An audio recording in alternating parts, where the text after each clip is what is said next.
La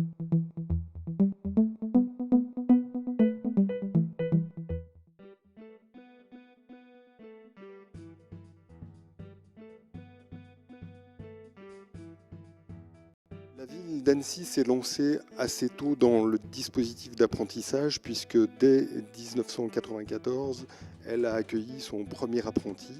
Elle en est aujourd'hui à près d'une cinquantaine de jeunes accueillis dans le cadre de ce dispositif.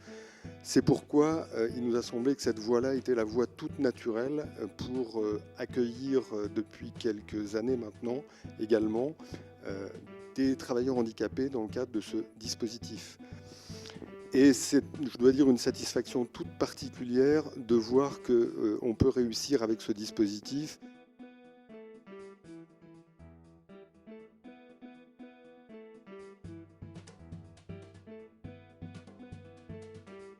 Notre centre accueille 240 apprentis chaque année.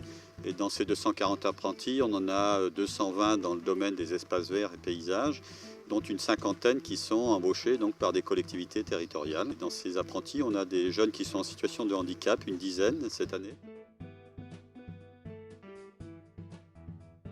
Je suis en alternance avec la mairie d'Annecy.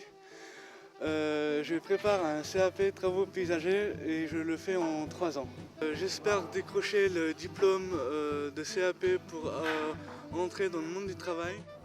L'alternance pour moi c'est une semaine d'internat, entre parenthèses une semaine d'école et 3 semaines chez l'employeur à la mairie d'Annecy. Souvent, les mairies ont une démarche sociale par rapport aux jeunes en situation de handicap et ont un accompagnement très rapproché, je dirais, de ces jeunes-là, ce qui nous permet d'avoir une collaboration très étroite avec eux. Donc l'objectif, c'est que donc, ces jeunes en situation de handicap trouvent à l'issue de leur apprentissage un emploi, s'insèrent dans le milieu ouvert et notamment des entreprises du secteur marchand. Travailler à la commune, ça m'a apporté de la confiance, l'autonomie. Mes collègues ont confiance en moi et moi j'ai confiance en eux. Mon rôle est d'accompagner le jeune au centre de formation et de faire le lien avec le maître d'apprentissage en collectivité.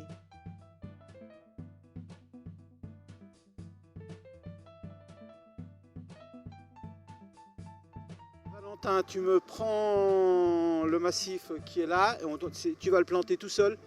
Je vais te laisser en autonomie maintenant, que tu en as déjà fait, que tu sais comment on fait. Un jeune qui a un handicap, c'est pas gênant. La seule chose, c'est qu'il faut bien sûr qu'il choisisse ce jeune un métier qui correspond. C'est-à-dire où il va pouvoir malgré tout se plaire dans ce métier-là, c'est-à-dire le métier de jardinier. Pour Valentin, c'est bien. Bon, Valentin a des problèmes de jambes, tout ça, c'est pas évident pour lui. Donc, on a un gros travail de rechercher des positions, pour travailler, etc., etc. Mais tout ça prend un peu de temps. Et ensuite, si le jeune veut continuer et que ça lui plaît, dans ce cas-là, on est parti. Et ensuite, il apprend comme une autre personne.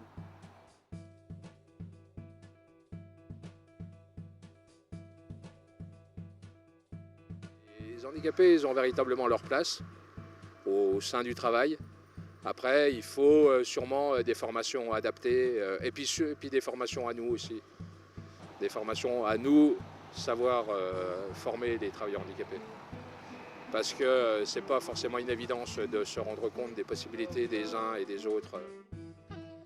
La collectivité accueille un apprenti, lui permet d'avoir une première expérience dans un domaine bien particulier, lui met aussi un pied à l'étrier dans le monde du travail.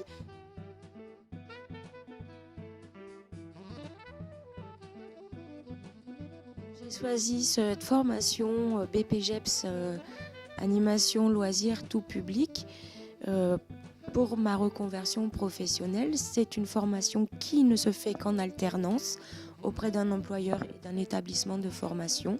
Suite à l'obtention de mon diplôme BPGEPS loisirs tout public, je souhaite m'orienter auprès d'associations dans le secteur privé, associations qui s'occupent de publics âgés, adultes ou d'enfants.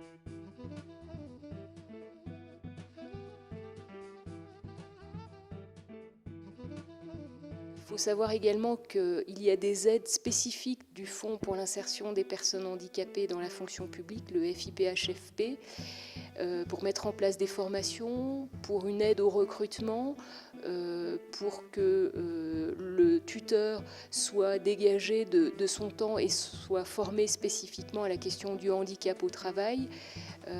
Donc ça, c'est un dispositif qui est précieux dans la mise en œuvre des contrats d'apprentissage. La seule chose, il faut que, comme c'est un travail d'équipe, il faut que tout le monde soit volontaire.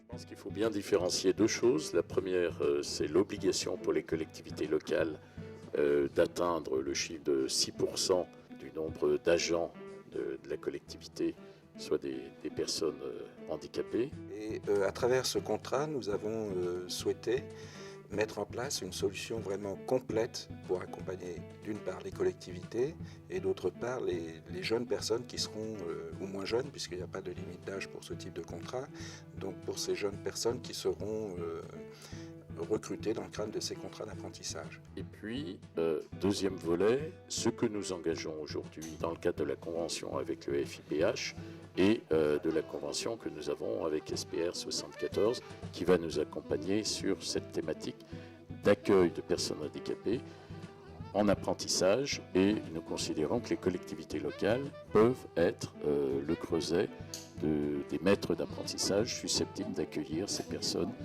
dans le cadre d'une formation en alternance. L'objectif, in fine, étant que ces personnes-là puissent accéder à l'emploi, soit dans la collectivité dans laquelle ils auront fait leur formation en alternance, soit dans une autre collectivité ou dans le secteur privé, bien entendu.